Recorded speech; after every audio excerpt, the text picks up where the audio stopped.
Welcome to the Ordinary Marathoner Podcast.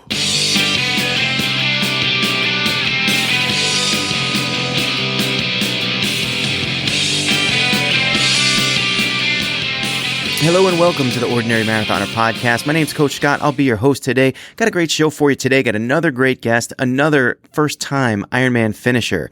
A great story. Going to bring him on in just a moment. As always, you can find this in the back episodes of our podcast at our website, ordinarymarathoner.com.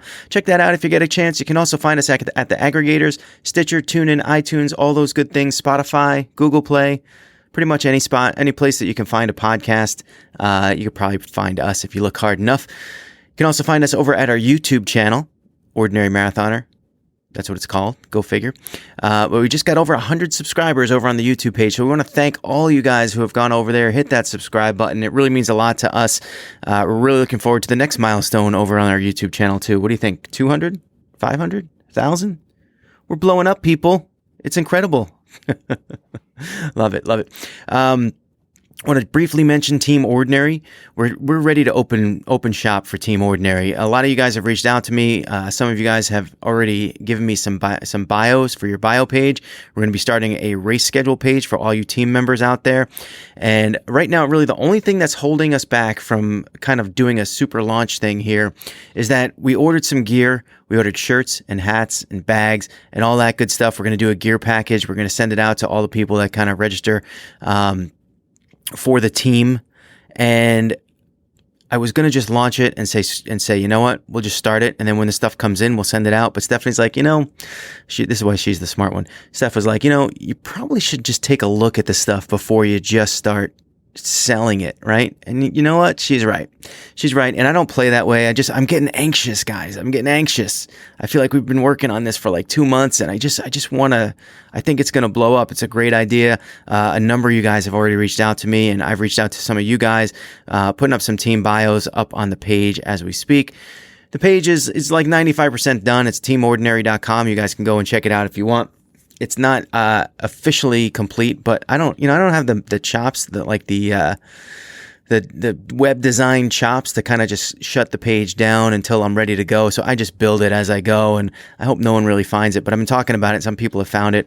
We've uploaded some bios on there. You can go check it out. If you want to submit your own, just reach out to me. And ask me about Team Ordinary, and I'll help you out over here. All right, with that, I'm going to introduce today's guest. He has a Facebook page called Follow the Fat Guy to Ironman Kona. He's also on Instagram at Fat Guy to Try Guy. That's I should spell out Fat Guy, but I don't have to spell. I'm one of them, so I feel like we coexist together. It's Fat Guy 2 TO Try Guy. That's TRIGUY. Matt Schorer, welcome to the program, Matt. How's it going, Scott? Going really well, man. So we've actually met before, I think, briefly, or maybe it was just passing in the wind. As we finished up Ironman Lake Placid, right around the same time, I want to say within 5-10 minutes. Yeah. It had to be. I think, I finished with 6 minutes left. Yeah, and so, I finished with 4, so right. We must have passed each other right on Mirror Lake Drive. Yeah. You know who I was behind? I was behind the lady that, her name is Rose, that she was hunched over. Yes. Running. I was right behind her. Yeah, and so she finished ahead of you? It's good to know that she finished well ahead of me. She actually outran me like that. It's kind of a weird day when you picture it like that, right? It's kind of like, you're like, wow, like, yeah, trust me, I have like some strange finisher pictures where I'm like, I can't believe that guy did that speed. Like, it's amazing. But what an amazing day. And this was, so Ironman Lake Placid, this was your first triathlon, like your first full triathlon, your first full Ironman. Yeah. So let's start way back in the beginning. Cause when I see something that says, follow the Fat Guy to Ironman Kona, I mean, there's a story behind there. So let's start with the Fat Guy. How did that happen? Is this is this, cause it sounds like the weight loss journey, right? It sounds like you put on some weight and then you're like, all right, I had enough. Let me go and start to be active. Where is this? How does this story formulate for you? So, I don't know. I've always been bigger. I think I was like 215 in like 7th grade all the way up. And I started, I had a job. I worked offshore in the oil field. And I was at like 300 pounds. So I needed to lose weight for that. So I got down to like 280. Lost the weight to get that job. I quit that job and started driving truck, and the pounds just added up. I mean, I was at my heaviest point. I was at 350 plus. Wow. Yeah. And it just got ridiculous. I couldn't do anything. I couldn't bend over. It was horrible. Yeah. One of the things that I used to say was like, when tying your shoes and putting on your socks is like, this was for me, my own personal. It's like I would be out of breath. Oh yeah, absolutely. I still have my wife to pull my compression socks off. It's just a pain in the butt. But well, especially after an Ironman, you're right with that. so there became a point where you just decided. I was just too fat. I couldn't do anything, and diets. None of that stuff ever worked. I was never motivated. I needed some kind of motivation, and I just couldn't find it. Yeah. And then, there was those pop-up ads on Facebook with 6-week challenges and all that stuff. Yeah. I figured I replied to one of those, and I actually got a reply back. And then they wanted me to call them and talk to them, and I thought it was, just a scam. Yeah. And so I called them, and they talked to me, and I ended up going into that gym and signing up for the program, and that's when it started. So was it more like a run program, like a Couch to 5K kind of thing, or? No, it was a full diet plan with what it was CrossFit. So yeah. I had to do CrossFit like 3 times a week. Now that's got to be hard. Yeah, I mean, for those of us familiar with CrossFit, like, I mean, going in cold and obviously out of shape, how strenuous were those workouts? It sounds like those must have been those first ones. I would almost be intimidated that I would get just crushed in those first few weeks. Did they take it easy a little bit and kind of like? So yeah, it was custom. Some people are obviously better than others, so you just do what you can. And it is very nerve-wracking to walk into a gym at 350 pounds. Yeah, because I couldn't get down on the floor and get back up gracefully. No. I like to say I looked like a dead fish flopping around on the floor. I just couldn't move. I just started. I hit the diet. I followed it to a T, and I did everything they told me to do, and it worked. Wow. And so how much did you lose right away? Did you start seeing results right away? It was, I think 3 to 4 weeks, I was down 35 pounds. Wow.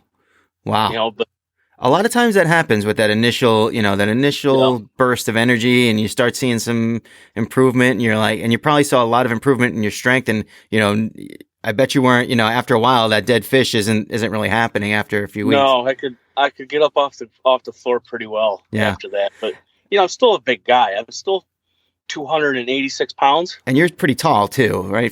I'm 5'11". All right. For some reason, I remember passing you. I'm 5'9", so everyone looks tall to me, I guess. Yeah. So I mean, and I think what happens for a lot of us, right? And I'm kind of like, I think I'm similar in that fact, in that I went from like 280 to 200, and then I float between like 210 and 240 now. But I can, I actually ran my best marathon at my highest weight, 227. So I feel like we kind of find our zone where you can be athletic still. Like, so you're athletic and you're finishing Ironman at 280 plus.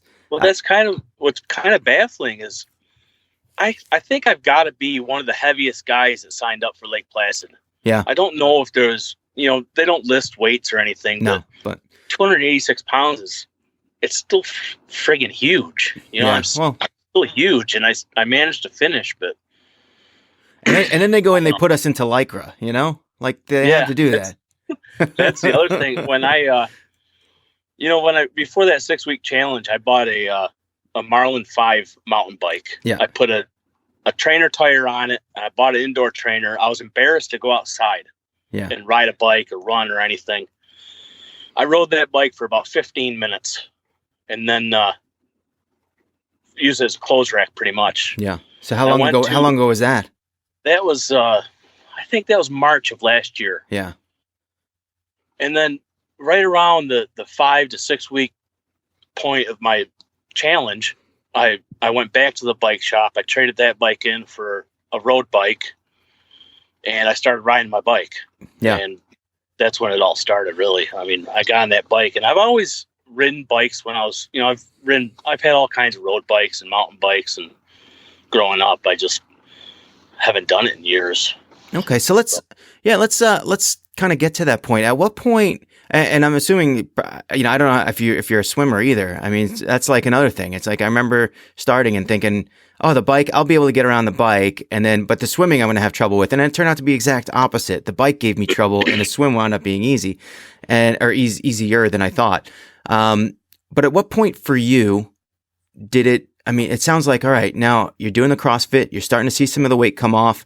And I think we kind of like I feel like we've missed a little bit in between there. The point where does a guy that weighs 285 to probably, I'm guessing 300 plus at that point, decide, you know what, I'm going to do a full Ironman? I remember I graduated with a guy that qualified for Kona in 2015, I think. And I remember, following his story and seeing him do it. And I don't know if, I don't remember the exact point where I decided to do an Ironman, but I started watching YouTube videos, and I always thought, just like everybody else, only the elite athletes, pros and, those type of people do Ironman. And like, what the hell? I'll just look it up. And I looked it up, and it was like $750. I'm like, hell no, I'm not paying that much money for a race. And I was like, well, maybe I'll just fundraise for a race. And that was like, I don't know enough people to raise that much money. That's going to cost more money to do that. So I'm like, nope, not doing it. So I signed up for a local race. And I think probably a day or two after that, well, you know what? It was before that. So I signed up for Lake Placid as soon as it opened up for us. Right. So that's probably August or September of 2018. Yeah. Had you ever like you're sort of, are you local to Lake Placid? So I'm about a little less than 3 hours away. Yeah. So it's not too bad, but it's not like you're there every weekend to train, but it seems like you do go every once in a while. I do. I love, like, the other weekend I left at like 4 a.m. with my wife. I went up and I rode one loop of the course. Yeah. And she sat on the beach and read a book. And it's perfectly, it's awesome. And then you go to the brewery. Yeah, and then we went to the brewery. That's a full weekend in 4 hours or whatever, 5 hours. And I noticed too that the other day you posted about your bike improvement, and it's like, it's really, it's awesome to see, when you get out on the bike and you go over and over and over again, you kind of just training hard. You went from like, I want to say what, like 14 something miles per hour to like 17? Yeah. So my first weekend up there ever riding was in June for a training camp. And I rode out real hard on my first lap. My second lap, I blew up. I was spent. I think I was like 14 miles an hour, which is just really ridiculous. Not even anywhere near where I need to be. And then I did another loop, just one loop in between June and the Ironman. Yeah. And I increased it to like 15 and a half. Yeah. And my Ironman race was like 14 and a half. And then the last loop I went up, I was like 16.9 miles per hour average. Wow. So, I know I can, and that's not racing. So that's just training. So I know I could probably come close to 18 mile per hour average. You're feeling good about this now. Yeah. Look at this, man. I got to tell you, the weight, with the weight, and I'm 220, I think I went out at 224 for Lake Placid. And I always point, like, I struggled to make the cutoff. I made it by like 15 minutes. And it's the hills for me. Like, I go so slow up those hills, and I always blame the weight. And I got strong legs. I squat like a ton, but for some reason, when it gets to the bike, I always blame the weight. And then I find guys who weigh more than me, and they're kicking ass. And I'm like, I feel like, geez, man, you guys got to be working so hard. So how long did it take you to get out of the swim? 1:23. So I passed you on the bike. If you finished with 20 minutes left? Something like that, yeah. Like 10 to 15 minutes. I think I finished with a half hour. Yeah. So you were ahead of me on the bike, but I must have caught up to you by 10 minutes. Yeah, I'm not a runner. Yeah, You know I did. I mean? I walked most of it. I ran the downhills, and then I had blisters catch up to me. And man, coming up that hill back into town that last time was just rough for me. My whole thought on the bike was, man, I'm passing all these people. Yeah, I should be perfect. I have plenty of time. yeah. And it's not how it works. Well, if you got off at 5 o'clock, then you have 7 hours to do the marathon. If you're really focused, you can walk. And I don't know how much of it you walked, but that was in my mind too. And then I just got, I had just other issues happen. But but I mean, how much of that? Let's. I feel like we're just jumping ahead. But no, like I feel like, all right, so let's go back to this. We started the weight loss journey. You did the CrossFit.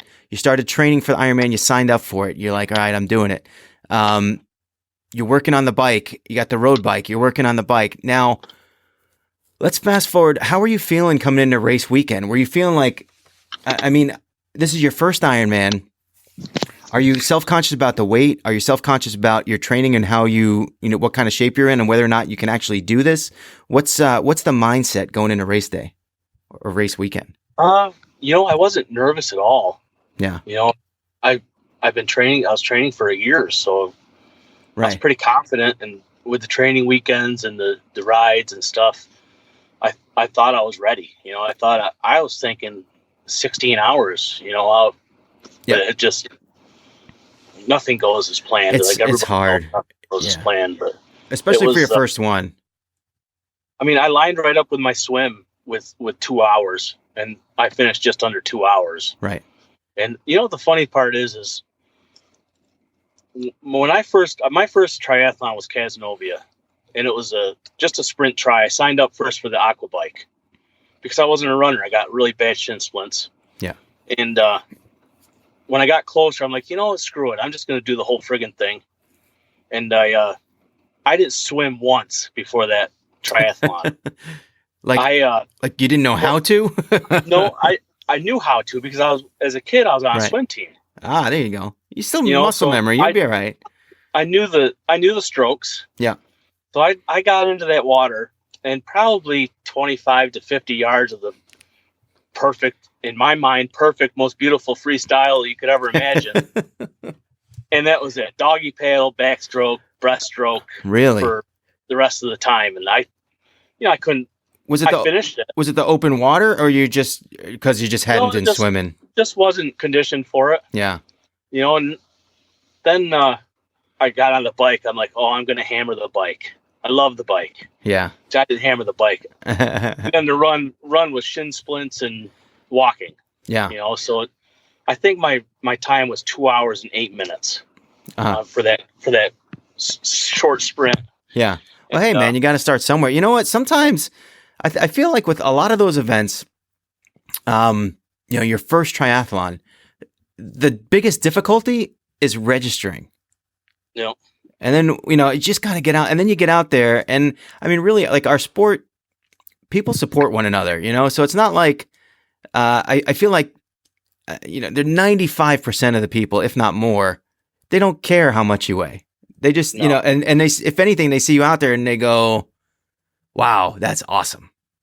I had a really hard time pulling my shorts off and getting my, I just had, tri shorts on. Yeah.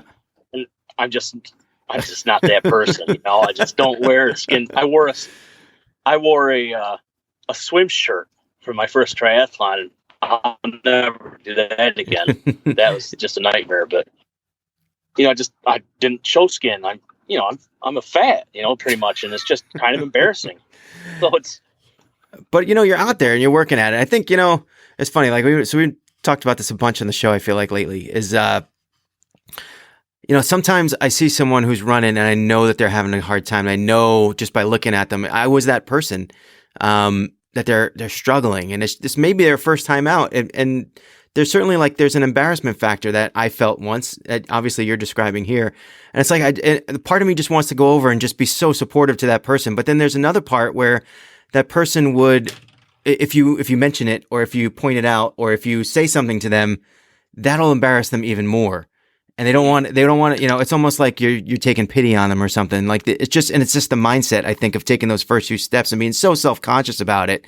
And it's like, you want to go and hug the person. But the problem is, if you do that, it might be worse than if you just don't do anything at all. So inside, I always just say to myself, keep going, man, keep going, because I was that person. And I don't know, like, how do you feel about that? For that first triathlon, I had a lady, I was almost finished, and she caught up to me. She wasn't racing, but she's like, come on, you can run. I'm like, I had no idea who she was. And now I'm friends with her and stuff. And she ran with me from light pole to light pole, or let's go to the stop sign. Yeah. Okay, we're almost there. You run all the way in from here. So I'm thinking, on the way to the finish line, I'm looking and I'm running, and she was gone. I had no idea where she went. But I don't know. It's just, and then this, I just did it again in August. I think it was like the 18th or something like that. Anyways, I did it again. It was just the opposite. So I PR'd by only like 15 minutes. But that when I got on the run, I could support everybody else that was behind me as I passed them on that turnaround. You know what I mean? Yeah, it's just, yeah. I don't know. I just love it. I just love the community. It's amazing how many people I know and how many friends I've made. Yeah. And the support they give me is. Well, it's almost a lifestyle, right? It's like a lifestyle. Yeah. That's part of the reason I started up that page, my Facebook page and my Instagram is it's a way for me to have accountability. If I post something on that page, I have to stick to it. Yep. Otherwise I'm letting people down. Yeah. Or that's the way I feel anyways. Well, you're letting yourself down through their eyes, I guess. So it's no, I agree with you. We used to do a lot of that on the page. I stopped doing it, but if you say I'm going to go up and do a loop at Lake Placid, well, then there's going to be people expecting to see how fast you did and how you did the next day. So it's kind of strange. Like, I feel like, all right, so here we are. Let's get back to our story. It sounds like you're pretty confident on race day. You're standing on the beach at your 2 hour zone. Not a worry in the world, or anxious or excited. What is the feeling there? For the weeks leading up to the race, I would think, I'm going to be emotional like a baby. And, the only time I got emotional was when my wife dropped me off. I threw my headphones in and I was walking down. We could only get down as far as the Olympic Center. Yep.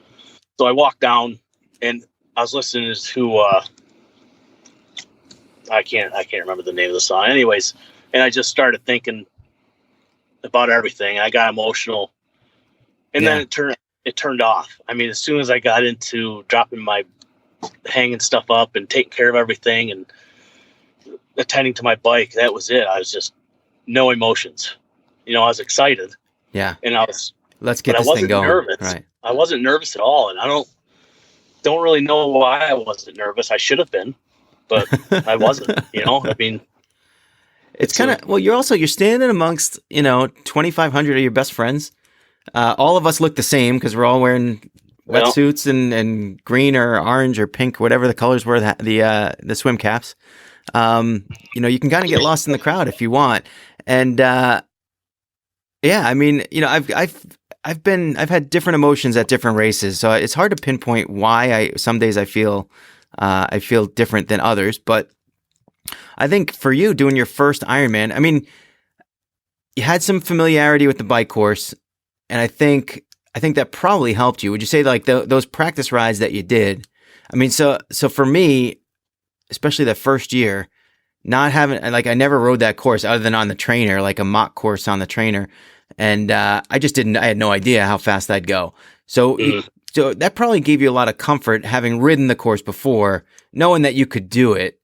Although probably, I don't know if you swam beforehand and did any kind of brick workout, but I did. So that training weekend, I went up there, I did 2 laps on Mirror Lake, and I actually swam faster during training than I did during the race.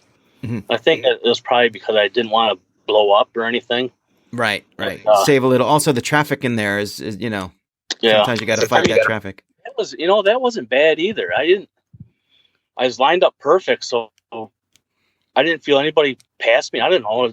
There wasn't like anybody around me. So I'm not really, where everybody was. I don't know if I was just so slow that everybody was gone or if I was passing. I had no idea. Yeah, it's kind of interesting. Some of the pros went in on their second lap, I think, before I even got off, before I even started. So that means that they were just out there and they didn't come back and pass me the second time. So I did Maryland, and when I did Maryland, the pros caught up to me, and man, those guys, when they swim, they don't care. They go through you. They don't care. So, it's kind of good that the pros get out on that second lap, and then you don't have too much of that, getting lapped kind of feeling, I guess, when you're out there. But it's good that that you had a clean swim. It's I don't think I've ever had a perfectly clean swim, but you had to feel good coming out of the water. I mean, you were you concerned about the cutoff there? What's the cutoff there? 220 or 220. All right, so you probably had a little cushion there. You're feeling good. Yeah, I didn't think getting out of the water. I knew I was almost 2 hours. I had 20 minutes, and my transition times, I'm not even sure what. I think they're both like 8 to 10 minutes. Okay, that's not bad. I mean, the transition out of the swim is tough because you got to run like a quarter mile to get there. Yeah, and I actually ran it. I didn't walk at all. Yeah. Sometimes that crowd just pushes you through. You got to run through a little tunnel of people, and then I didn't think they counted transition time against me or nothing. I was kind of frantic trying to get everything on, but dude, those guys in those tents are. This guy, it's something. I know a lot of people follow me on my page, and I feel kind of bad sometimes because I don't recognize people. Right. And you could walk by me next year, and I probably won't recognize you. Yeah, I probably will now because we're talking face to face. But so I feel kind of bad. But this guy knew me, and he actually put my heart rate monitor on for me and everything. I'm like, wow, dude, that's amazing. That's service. Yeah. But then again, I'm like the only one in the transition area because I was out in 2 hours. So it's. Isn't it disheartening when so my first year I got out of the water pretty like at 125, and then my helmet broke, and and they wound up giving me a spare helmet. It took me over 20 minutes in transition, and when I left, I looked at the bike racks, and it was like half a dozen bikes on the bike racks, and I'm like, oh my god. when I came out of the transition one, I'm looking around, and there's kids. I raised money for MMRF. Yep. So I was in the rack right behind the pros. Oh, nice. And this kid's got my bikes just standing there. I'm like, where the hell is everybody else? I'm like, like everybody's gone. There's all kinds of bags hanging up. A lot of bags were hanging up, and there were no bikes. Yeah. So I'm not sure where those people were that didn't need their bike bags, or I don't know. Who knows? They that's strange. Well, they put them all back. They put them all back so fast, and also the run bags are in the same spot, right? So they made. I don't know. Who knows? Who knows? But so when you got out on the bike, you're probably still feeling pretty good. And having done it before, are you trying to like gauge how much the swim took out of you? What's your thought going out on the bike? No, you know what? This swim didn't make me tired at all. But just like everybody says, I got out of the water. When I got out of the water, the only time I ever heard Mike Riley say my name was when I got out of the water. Yeah. And he's like, Matt Schorer is out of the water or something like that. And so I heard him say that, and I'm looking around. I'm like, all the wetsuit strippers are standing there with nothing to do, And then they're pointing, come over here. They literally threw me on the ground, ripped my wetsuit up, and then picked me up. Man, because I wasn't going to stand up. I'd roll around and try and get up, and but they did it all. I wasted absolutely no energy getting that wetsuit off. That's awesome. They're so great. They are so great. And there's tons of them. You're right, but there are tons of them. There's never you never have to wait online, even if you're like in the middle of the pack. Like you never have to wait online. There's always, and they're so excited. Yeah, I literally had I could pick whoever I wanted. There was nobody there, Oh, and then, man. But when I got out on the bike, when I trained the second time I went up there, I did it. So I left town. And the climb out of Placid I used to think it was hard, but that climb out of Placid is not hard for me anymore. And so I had to get the mindset of just spinning super easy up the hills, as easy as I can get up the hills. And whenever I had free speed, I wasn't going to touch my pedals. Right. I just get as narrow as I could and just go down the hill. And 286 pounds going downhill, I'm hitting, 30 miles an hour easy. Just that first downhill out of Placid, I was like 35 or 40. Yeah. I was going to say, what did you max out on Keene? Are you hitting the brakes on Keene? No, I don't touch the brakes. I can't remember what Placid. My top speed on the Keene Descent is 54 miles an hour. Dude, I don't know how you do it. I watch guys fly by me in aero, hitting the pedals, and I'm going, they must be going 55 miles an hour, and I'm like, and I hit 40. I didn't even hit 40. I don't want to. I was 39.8. Yeah, see that downhill into River Road. Yep. I'm like 41, 42. Yeah.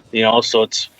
But going down the Keene Descent, I don't touch the pedals either because it was 2 laps. And I don't want to.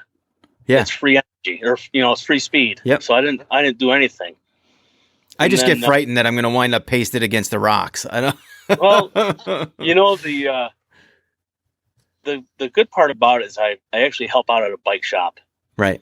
I know my bike. Yep. I take really good care of my bike, so I have confidence in it. And I know it's not good. I mean, anything can happen. I mean, I could flat out going 50 miles an hour down a hill. You could flat out going 30. We're going to get hurt no matter what. Oh, yeah. You're going down. Right. If you get, is it irresponsible with 3 kids and a wife at home? Yeah, probably a little bit, but you only live once. Well, don't tell your wife that. Not down Keene Descent. I remember just driving into Lake Placid that first time ever with my wife in the car, and she was like, "You gotta ride your bike down this." It's like, and I'm like, "Yeah, I think I do." I was scared too. That's probably the scariest part of the day for me, right there. See, I love it. The last time I went up there, I only hit 49 miles an hour going down there. Yeah. So I told my wife, I'm like, maybe you should take me out there, drop me off, and I'll try it again, because that's kind of slow. My goal is I'd like to hit 60 miles an hour down that hill. And you just pick me up on the bottom, but we didn't end up doing that. I have the half Ironman this coming Sunday. Oh, you're doing. Oh man, I got to tell you, I was so close to coming up to watch that race. I have a friend it's his first half iron, and he's been training hard, and I really want to go support him. And we also have another listener, Christian Lee, who's doing it. And I'm like, I to the point where I was thinking about leaving home at midnight just to get there at 4 a.m. And maybe volunteer, do some marking or something, and watch the race. That's pretty cool. What, are you excited for this race? Yeah, we're doing it as a relay. Yeah. Oh, okay. Part of me wishes I was doing the whole thing, but I'm kind of glad I'm doing it as a relay, because I'm riding the bike. Yeah, that's your thing. I don't have to swim and I don't have to run. Yeah. And I just get to hammer that course as hard as I can, because I don't have to do nothing after, so I can blow up. Yep. And one lap. Yeah. One lap and you're done. So let me ask you a question then. So I get to this point on that course. I don't even know, with 15 miles left or so, where it's just the climb that comes back into town. And that, I know that's going to destroy me, and it always does. How do you overcome that feeling? I feel I would never ask. I don't, I feel like we're kind of like brothers in cycling a little bit here. Like we're facing the same sort of situations and challenges. It seems like you have that thing conquered. Like you have that mental aspect. Like I worry so much about that upcoming climb, and then, just keep pushing the pedals. And I'm starting to wonder too, part of me wonders if it's my bike, and maybe I just got to get a new crank, and just, and cause I just have like a standard, and I feel like I need a compact that maybe it'll help me get up those hills. But I don't know. Those hills challenge me so much, and I give so much, credit to people who obviously weigh more than me, and they crank out those hills that I can't do. I don't know how you do it. And is there a secret? I don't. I think the hardest hill on that course is that left-hand turn out of J. Yeah. Yeah. Oh yeah. It's like a 3 mile hill or something. Yeah. That's the worst climb. Yeah. None of those other climbs are the bears or The bears are nothing. Yeah, I agree.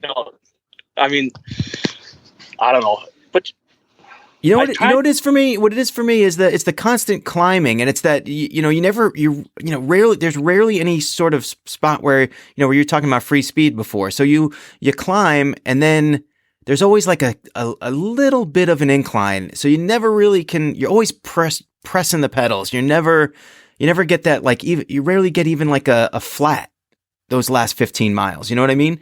Yeah. As soon as you get up to the notch climb is kind of difficult, but I just watch my cadence, and if I use an easier gear, I just make sure my cadence is higher. Yeah.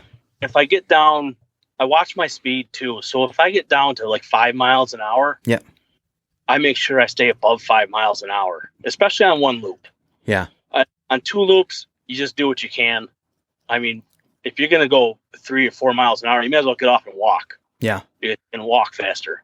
Yeah, I worry about falling over with the my feet locked in the pedals, just tilting and falling over. And then every once in a while I'll stand up just to change the muscle groups. Yeah, the dynamic and give your butt a rest. But as soon as you get up to where the waterfalls are, whatever that place is on the right, then it starts getting a little faster, and then it starts leveling out a little bit. But my whole thing is when I easy on the uphills, free speed on the downhills, don't touch the pedals. And on the flats, I'm 19 to 20 miles an hour. Yeah. So, I mean, unless that's pretty hard. Wicked headwind or something like that. But did you hit the rain? You did, because you must have been right around. Yeah. It was like 5 minutes of pouring rain, and then. Yeah. It made it just miserable. Soaked my feet. Yeah, exactly. A lot of F words were uttered underneath my breath at that moment.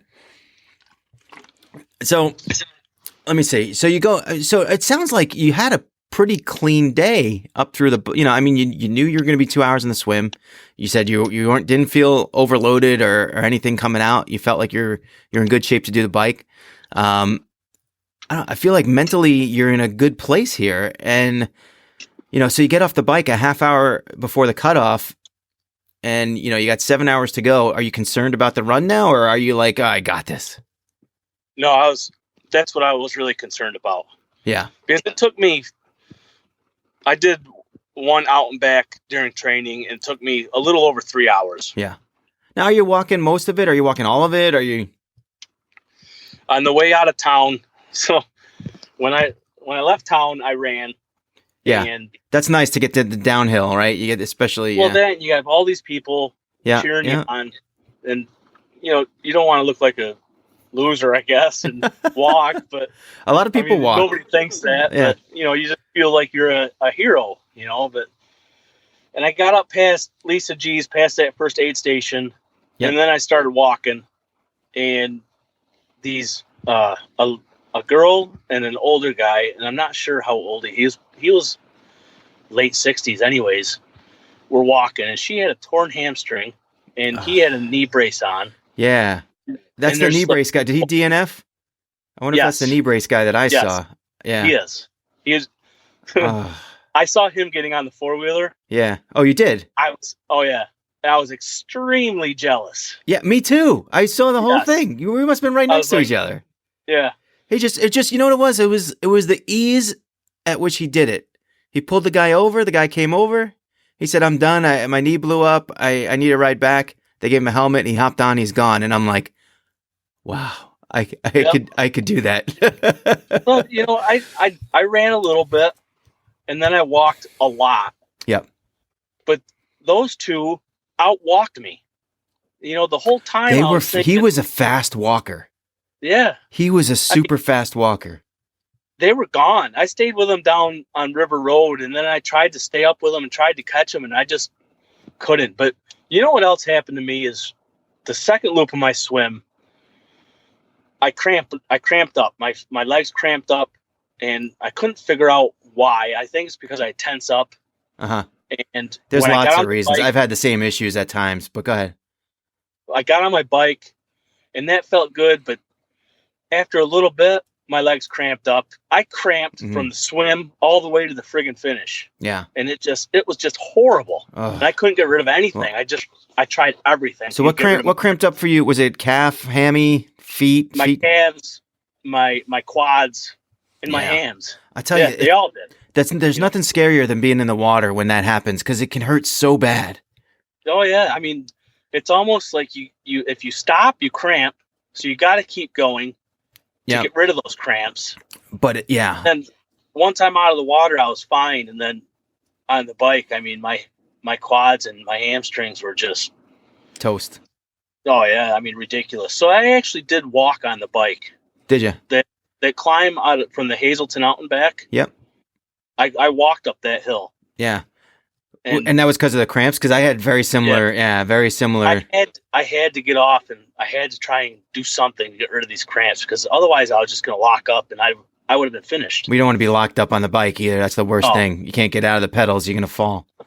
So I did walk, but on that run anyways, I don't know. It was, that run was awful. They were hurting. Yeah, it was awful. So at what point, so now, I mean, your finish obviously is like, I don't know what your exact finish time was, but it's obviously like 16:50 and change. Yeah. You're cutting it close. I mean, did you have an eye on the watch? How were you watching? How are you watching the watch? I was trying to do the math in my head. Yeah. And I just was not there to do the math in my head. Yeah. So I think I asked just about everybody what time it was, how much time do we have? Yeah. And according to that, I know the girl, I just can't remember her name. And I'm friends with her on Facebook now and stuff, but I kept asking them, are we fast enough to finish? And they're like, yes, we can finish it. We keep it at this pace. We figured it out. We can finish. Yeah. I'm like, okay. And then I got back into town on my to start my second loop. Yep. And that's when I saw all my friends, and I'm like, damn, you guys are on your second loop. You guys are finishing right now. And here I am headed back out, And I'm like, that's a little nerve wracking. And you find that almost every full Ironman event is like they do two half loop, two loops, and you always come out, especially in you're in the back of the pack. You finish that first loop and you're hearing Mike Riley just rattle off name after name after name. Yeah. And you got to go back out. Yeah, it's tough. It kind of sucks.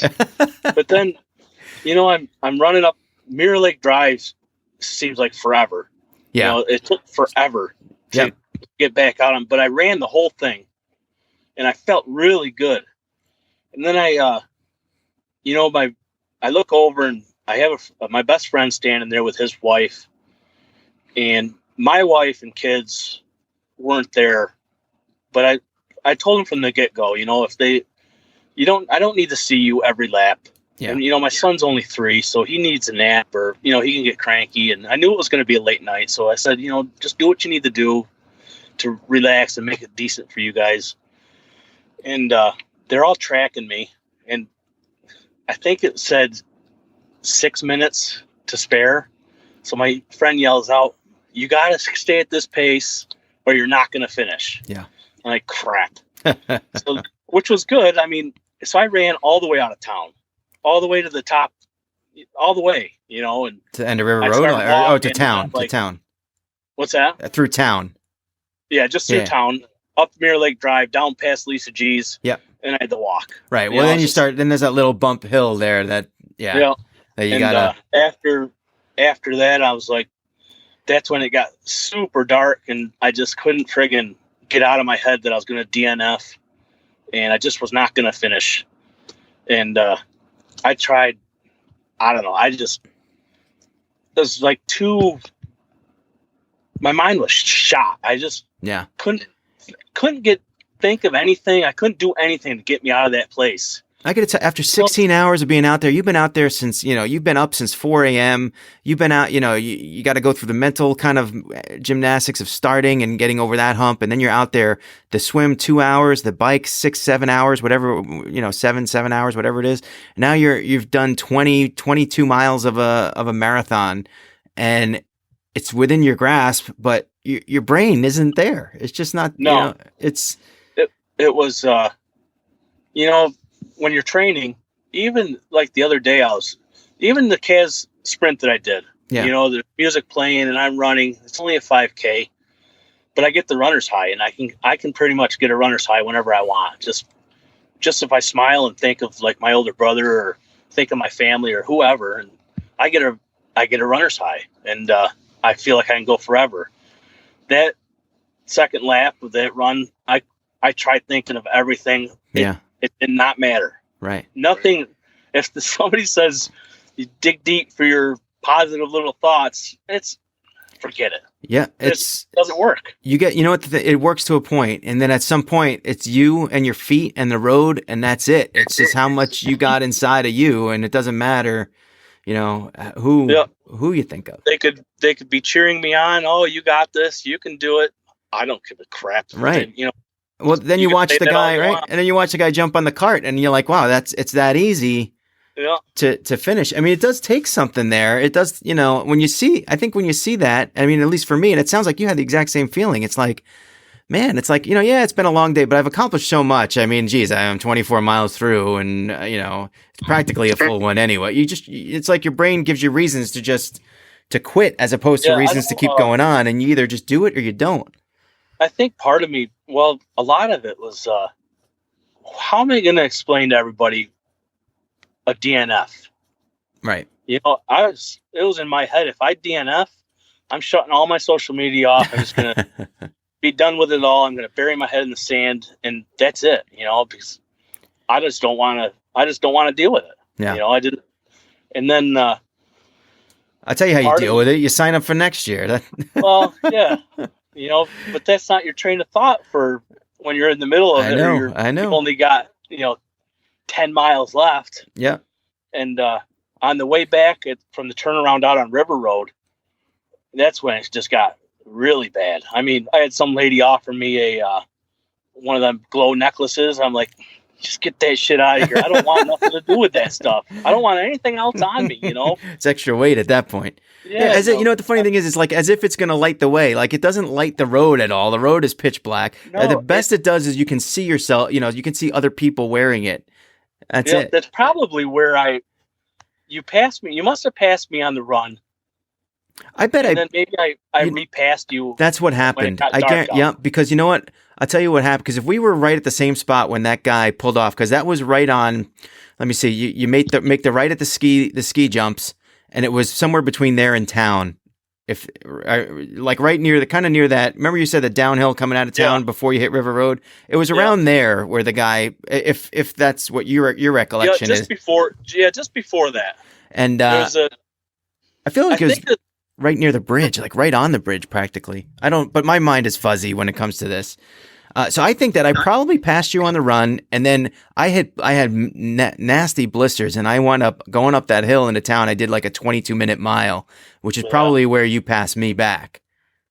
Yeah, there was, I don't know. So I actually closed my eyes on part of River Road on the way back into town.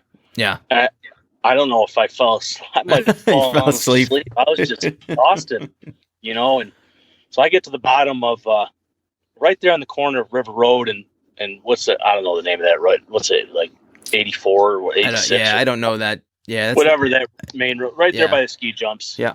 And I hear a lady says, "Matt Shore, is that you?"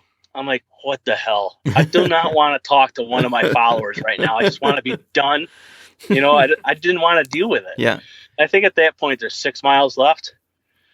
And she says, "This is Sheena Holder. I came down from Plattsburgh. I didn't think you were going to finish. So I came down in my race kit to run you in." Oh my God. You know, and she's on I'm not even going to mention the team that I'm on. People know it. It's just I got you. Nightmare, but so, we can either talk about that or not talk about it. If you're choosing not to talk about it, that's fine. I wasn't going to ask you about it. Yeah, I'll explain it, but I can explain some of it. I just don't want. You know, I think let's just stay on the positive.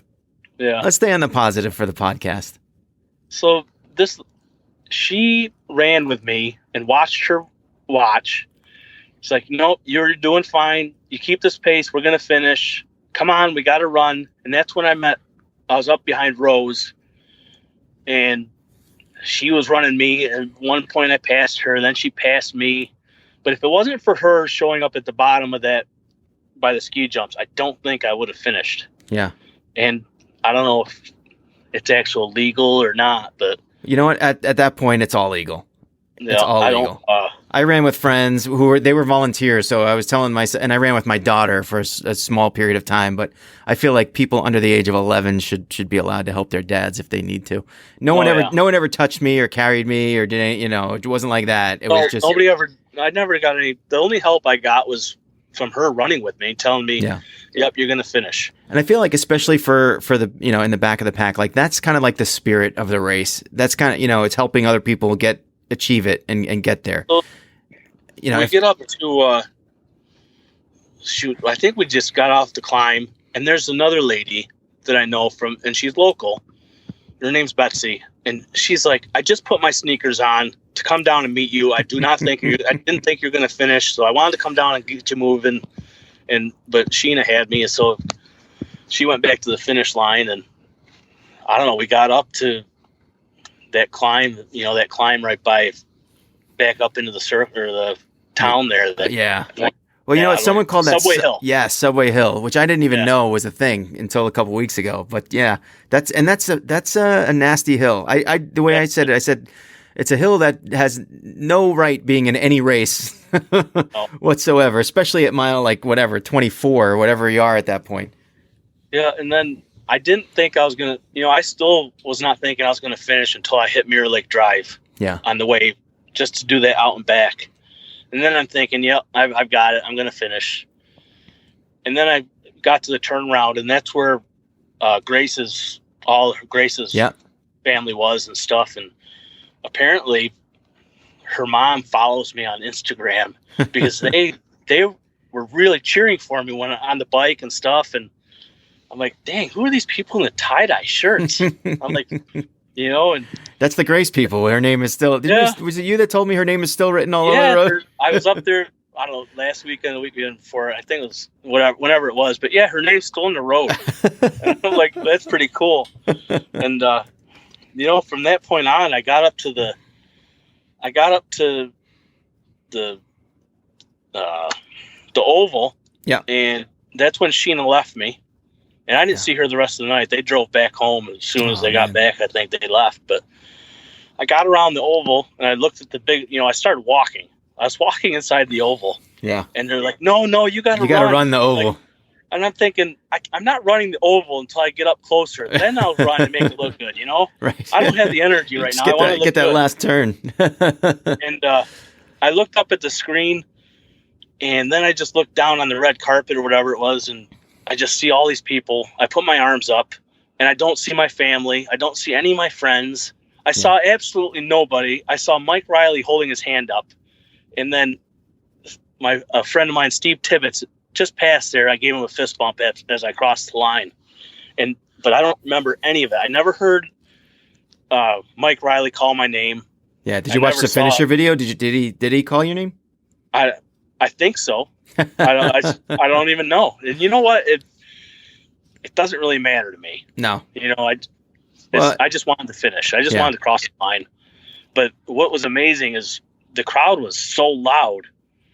And then, as soon as I put my arms up, it's like it multiplied like 10 times the noise. Yeah. And it was awesome. It was crazy. I ran in just a short time after you, and I was like, I could hear it from what do you call it, Mirror Lake Drive. I could hear the commotion, and as I was coming down, I was shocked at how many people were there. At that midnight finish, it was crazy. And that's what I want to go back. That's why I want to go back. Yeah. Yeah. So did you register for next year? Yeah. Nice. I'm registered. And then, I don't know. When did you circle up with your family then? I mean, you got through, you said you fist bumped your friend, and then, I mean, you've got a 3-year-old. Is your kid sleeping? I'm standing there at the finish line, and the catchers are there. He's like, do you want a blanket? You want one of those solar blankets? Yeah. I'm like, no, I don't need none of that crap. I've been sweating for 16 hours. I'm good. So, it's like, did they stop your Garmin? One person caught me, and then another lady stopped my Garmin for me. No, I stopped my Garmin, I think. I don't remember if I did or not. He might have. Yeah. And they're just holding me, and I'm standing there. I'm a little wobbly, but nothing, I'm not ready to collapse or anything. Yeah. They're like, why don't you just go over there and sit down? And the whole time, like, where's my wife? Where's my family? I wanted to see them. And I still didn't see them. And finally, my wife yells and pretty much told the guy they wouldn't let her into where I was. Right. That kind of sucks. That's like a little, it's like you want to sit there and relax and eat, but you want to go see your family too. I couldn't even move. I mean, I sat down next to another old guy who just finished. And I think he might have been the oldest. 80. Was it the 80-year-old guy? Yeah. He finished right around our group. Yeah, and his wife was getting me chocolate milks and pizza because I just couldn't walk. I was so chafed. And I squirted chamois butter into my race kit like it was nuts. I squeezed half a bottle. Yeah. My race kit, and it didn't matter. Wow. And then my wife comes around, and she told the guy, she's like, I'm going in there. My husband's been gone for 17 hours racing this. I'm going in. Yeah. So she came in and jumped on me, and I'm sitting there, and I'm like, I didn't know there was a lady sitting next to me. I'm like, man, you stink. I was thinking this lady stunk. She got up and left, and it was me. So pretty much, I didn't think that everybody says, oh, you're going to pee your pants. Yeah. You're not going to use the porta potty every single time. I've never done that. Yeah. And I used it a couple times. I did not pee on my bike. I won't pee on my bike. That's sacrilege. I don't pee my wetsuit or my bike. Sometimes I've tried to pee my wetsuit. I think I have performance anxiety. Yeah. And then that run, I don't think I've never peed my pants so many times in my entire life. I just literally just peeing myself and dumping water on myself every chance I could get. Oh my God. But if I would have stopped to go to the bathroom every time, I wouldn't have finished. You would have lost time. Yeah. You would have lost time. Sometimes I got to tell you, so when I'm on the bike on the second loop, pretty much every aid station, I just stop and put my feet on the ground for like 30 seconds. But I swear just doing that saves me at least 2 minutes because I just get to that little rejuvenation. I don't know if it's the same thing with the run. It probably isn't because, you're not really changing your position. You're still standing. I think part of what's helped save my race is my special needs. I never stopped. Yeah. I just had everything I need. There's nothing in special needs. I don't need to wipe my face with a towel. Yeah. I don't need new socks. I don't need M&Ms or Twinkies. But there's so much on the course too. It's really stocked well. It's really really supported well. And if you can, one of the things I always say is when you're doing a big race and it's your A race, you should investigate whatever they're going to have on course and try to train with that and get used to it because it's so much easier not carrying stuff around with you and gels and all that stuff. If it's going to be on course, So I used to it. On my bike, I used F2C Nutrition. Yeah. And I'm an ambassador for them as well. So, and that worked out well. My salt, I guess, I don't know. I have no idea how to figure out my salt. Yeah. So, and I knew on my run, I just used whatever they had. Well, I got to tell you, cramps, a lot of times it's salt deficiency. It leads to cramps. And I know you said that was one of the problems. And then, I tried to, I think on the way back in on my first loop, I tried to eat some potato chips. Yeah. And my mouth was so dry. Yeah. I put those potato chips in my mouth. And I'm like, oh my gosh, this is the worst thing I've ever done in my life. I'm spitting potato chips out and drinking and trying to get them out of my mouth. It's like they don't even dissolve. They just kind of sit there. It's like yeah. I thought I was going to start gagging and puking.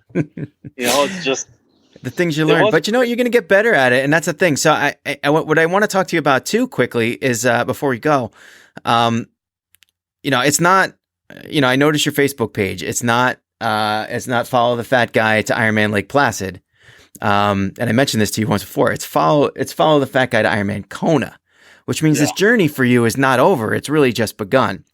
So why don't you explain to me, explain to me, give me like a whole snapshot of this. Like why is it Kona and not, why are you not content just to finish one Ironman? Is it because you want a longer journey?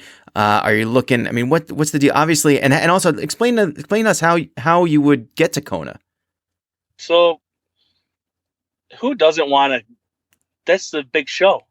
Yeah. You know what I mean? It's like the Boston Marathon. Yeah. Lake Placid's not the big show. Kona's the big show. So am I going to qualify next year for Kona? Probably not. Am I going to qualify in 3 years? Who knows? I have goals of getting down to 215. I should be 215 by next July.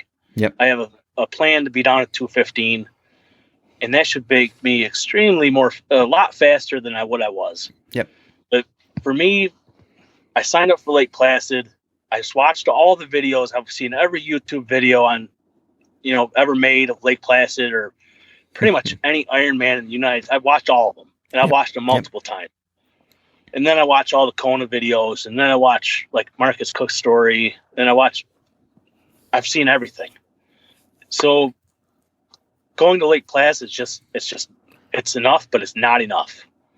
I want to go to Kona, and if I qualified next year, I couldn't go to Kona. I can't go to. It's just too much money. Yeah. So I don't have the money to go to Kona. Piggy bank. And eventually, I'd really like to qualify, but that probably won't happen until I age up, because I'm 43, which is a tough age group. These guys are those are fast. You're talking 10, 11 hours. And then so I'll either go to Kona with a legacy slot or a qualifying time. And the legacy program is like 10 Ironman finishes. Is that? I think it's 12. And then you got to go to a lottery after that. Yeah. So you hope you get picked. I'm in no hurry. Right. I'm content with however to get there. I'm not gonna. I can't afford to buy my way in, and I wouldn't buy my way in. Yeah. And I don't know enough people to raise enough money to get in. Right. I just want to get there on my own accolades. I don't want to. Smooth my way in there. Yeah. So this is just the tip of the Lake Placid, just the tip of the iceberg for you. This is a much longer journey. And I kind of respect that because, a lot of times, I know for me, like I set a goal to run my first marathon, did it. And then I hit like a lull. And then I set a goal to finish my first Ironman, and I did it. And then I hit a lull. And it's like, it's trying to come up with a new goal that can keep you motivated. Mm-hmm. And to train and do all the work, because there's a lot of work to do 12 Ironman races. It's funny. Everybody talks about, and I told my wife this, it's kind of weird. After my race, yeah, I asked my old coach, I'm like, what now? And he dropped me or whatever, and didn't really drop me per se. He was free. He took me on, and he didn't. Yeah. I give him like $9.50 a month for training program, whatever. But so I've got this new coach, and same thing, ambassador spot with him at tonight, and he's with Ultimate Health and Performance right out of Liverpool, New York, or Syracuse, Fayetteville. And I've got a meal plan to get me down to 215, and I want to go next year, swim. I'm perfectly content swimming 2 hours. Yeah. I pretty much told them I'm done swimming until next May. And I'm going to try and swim. I just don't have a place to swim that I like. Yeah. And I want to hammer the bike. I want to do my goal was 18 miles per hour average. Yep. But for crying out loud, I did 17 miles an hour last week. Yeah. So 18 miles per hour, I should be able to hit 20 plus miles per hour average next year.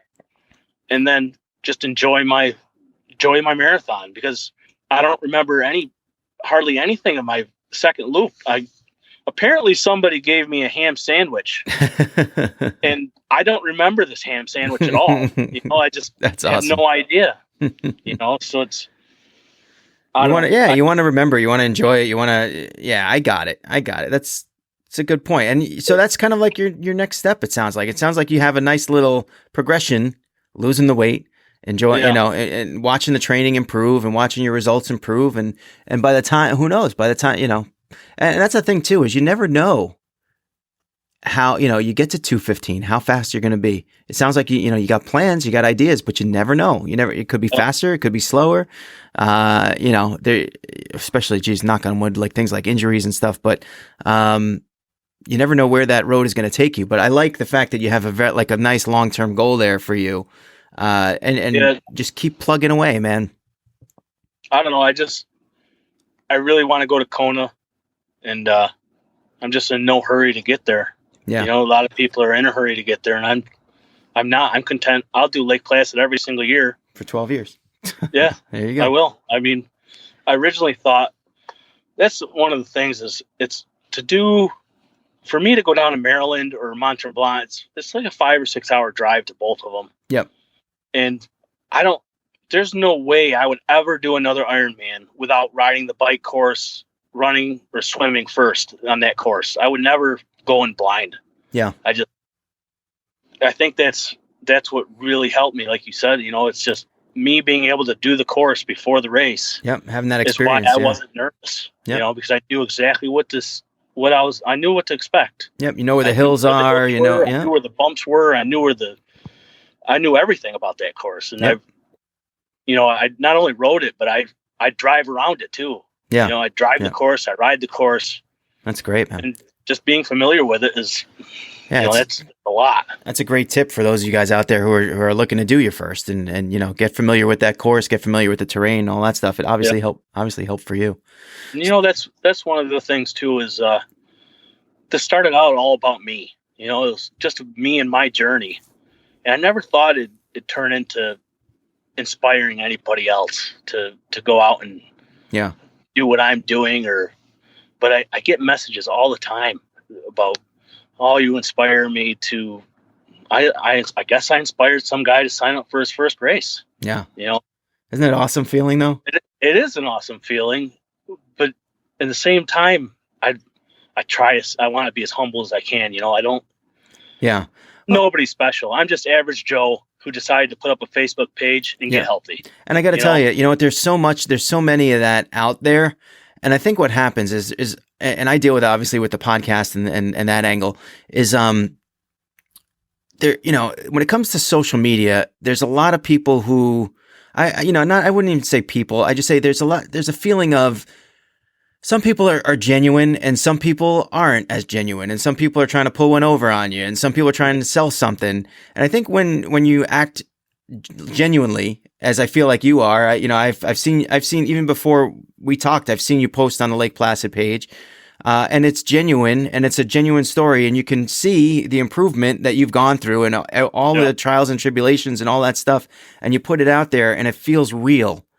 I think that's when that inspiration hits, and that's, you know, because I think there's a lot of it out there that's not, it's kind of fabricated and has like a feel of someone trying to sell you something, but you don't do that. And it's sometimes I try with my group, it's like I feel like I have to kind of toe the line and make sure that it's genuine and real. And I think that's why you get those messages, you know, because it is real and people can see it. It's tangible, and they see the success, and they see you, you know, they see you with the medal, and they see you finishing the Ironman, and now hearing the story, and you become that inspiration by accident. Yeah, that's exactly what happened. And you know, it's funny about that page. I'm not allowed on that page anymore. So there is another Ironman Lake Placid page. Yeah, there's two. Everybody can go to, and it's actually, that one's run by Greg Bacon, the Bacon Meet and Greet. Yeah. He's the one that runs that page. I haven't met that guy. I got to meet that guy. Everyone says good things about him. Yeah. Yeah. And so I don't know. Sometimes there's points in my training and stuff where I don't want to hear I'm inspiring.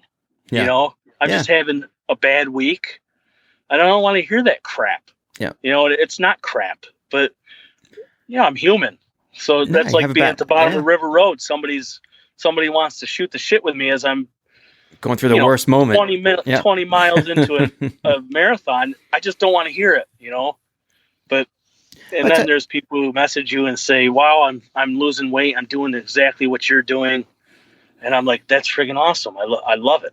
I love hearing about it." And if there's anything I can do to help anybody, I'm gonna help them. Yeah. And then, you know, last year I raised money for MMRF, and you know, I didn't do it for a bib. I buy my own bib and stuff, and I just figured, you know, it's gotten this big, I may as well try and get as much out of it as I can. Yeah. So this year I'm raising money for the FC Cancer Foundation, or otherwise known as Fuck Cancer. And, I'm raising money for them, and I'm actually raffling off a few bikes. Well, one bike, but you get to pick between I've posted up on the Ordinary Marathoners page. Yeah.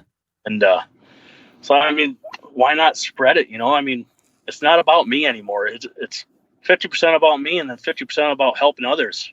Yep. I just want to, I don't know, I'm just that type of person. I just want to help other people, and we'll see how it goes. Yeah. I mean, I think you've done a lot of work. You've obviously inspired a lot of people, and you look from the beginning, like you said, 350 plus pounds, having trouble putting on your shoes and stuff, or maybe I said that, but you know what I mean? And making that decision that, you're going to change things. And it's when you think about, all right, you drive a truck, you sit there all day long. It's how do you get your steps in? How do you're not exactly walking around when you're driving a truck. It's hours sitting in the chair. And, for you to make that decision that you're going to change things, and then really just, it's a wholesale lifestyle change, what you did. I hope you can keep it up. I love that you have this long-term goal. I love that you have this page that you can inspire people through. And, I wish you the best of luck, man, and keep it up. Appreciate that. Thank you. Awesome. Congratulations on your Ironman finish, dude. It's one thing. I mean, I think sometimes we sit there with 2,500 of our best friends and 2,400 and, finish ahead of us. And it makes us feel like we're, not necessarily lesser, but, kind of like the back end of this group, but it really is a lifestyle and it really is supportive. And I feel like, hey, it's a brotherhood, and sisterhood. You get through that race, man. It doesn't matter if you finish first, you finish last, you get through that tape. It is it is an incredible accomplishment. So, it changed my life. Yeah. Really. I'm around for my family. I can do things with them. Yeah. That's Absolutely, what it's all about, man. is my family and just being present for them and around for them. I mean, let's face it, training keeps me away from them sometimes. But, yeah, but you know what? I think, when your kids get older and it's like, my daughter's 10 and it's like, next year, my plan is to go out on a couple of runs and have her ride her bike next to me, Yeah. And she met Grace when Grace came over, and she's like, she took a little inspiration from that, and Grace did the kids race, the same kids race that my daughter did. And she's like, oh, I did my first kids race when I was 12. So, you're ahead of the game, because my daughter was 10 when she did it. And so it gives my daughter like this whole, healthy kind of outlook on things, which I think is wonderful going forward. And you inspire your own family, actually. And when it comes to kids, they're going to be on the iPad, they're going to be on the YouTube, they're going to do that. But if they pick up the bike every once in a while and go out for a ride, a lot of that's because they see dad doing it, Yeah. Well, my daughter's 15. She's on a swim team, and she actually swims like, I think the meet she had the other day was a minute 18 per 100. And I'm like, holy crap. Ooh, yeah. If I could be that fast, So I think next year my wife runs with me. So wait a minute. Your daughter's 15. She's in the swim team, and you won't go in the pool until May? No pool. Yeah. No. And then, my 9-year-old son, he'll ride his bike with me when I run sometimes. Yeah. And my 3-year-old, he runs. It's time to do an Ironman. It's time to do an Ironman. He took my watch and he hid it underneath his bed so he could have it for his Ironman race. Wow. So that's cool. That's cool. And except for you lost your watch for a while, probably. Yeah, just for the day, and I felt kind of naked without it. But right. Whatever. Awesome. All right, listen. Let's wrap it up, Matt. It's been great talking to you. Very inspiring story. Follow the fat guy to Ironman Kona. That's what he is on Facebook. Fat guy to try guy. I keep saying the word fat. It makes me uncomfortable. Fat guy to try guy on Instagram. Awesome job, man. What are you going to keep that title when you're 215? You're going to be like skinny guy to Kona. No. So I actually put that up on my page a while ago. Should I change my name? And a lot of people are like, no, that's where you came from. So keep it. Yeah. So I'll keep it. Awesome. Yeah. It's just going to inspire more and more people, I think, going forward. Thanks so much for coming on the show, Matt. What's next for you? Just the 70.3 ride on this coming Sunday. And then after that, I'm just signed up for Lake Placid next year. And, I don't think I might do 1 or 2 races just because it's good to have some wins. Yep. During training season. So I'm not sure what I'll do, but I don't know. I want to really concentrate on losing the weight and being really fast for next year. Muscle Man, looking at Ironman Muscle Man. That's what we're thinking. Anyway, I don't want to say anything because I don't want to commit myself to races that I haven't registered for, but it's probably right around your neck of the woods. Wish you all the best, Matt. Thanks so much for coming on. Appreciate it, man. Thanks. All right. We're going to call it quits right there with Matt Schorer. Great podcast. What a great guy. Great sense of humor. Congratulations again on your Ironman fan. I'm just amazed. I keep congratulating him. We'll be back next week. We'll be doing I missed last week's podcast. I got to apologize to my friend Ron, who's always on my case about getting my podcast out on time, but I missed one last week. We'll do 2 again this week. We'll put this one out probably either Monday night or Tuesday. I hope you guys see it. Next podcast, our next podcast guest, I have Sarah Miller from Shrinking Taco. That's her page. That's what she's known as, I guess, out there. She's doing her first marathon in Washington in a couple weeks. We're just debating on whether or not we're going to have her on beforehand and do like that nervous run up to your first marathon podcast, or if we're going to do the congratulations podcast after the marathon. I'm not sure exactly which one we'll do, but we'll figure it out. If not, I'll get you guys another guest for next week. We'll figure that out. Remember, every day is an ordinary day unless you make it extraordinary. So get after it, guys.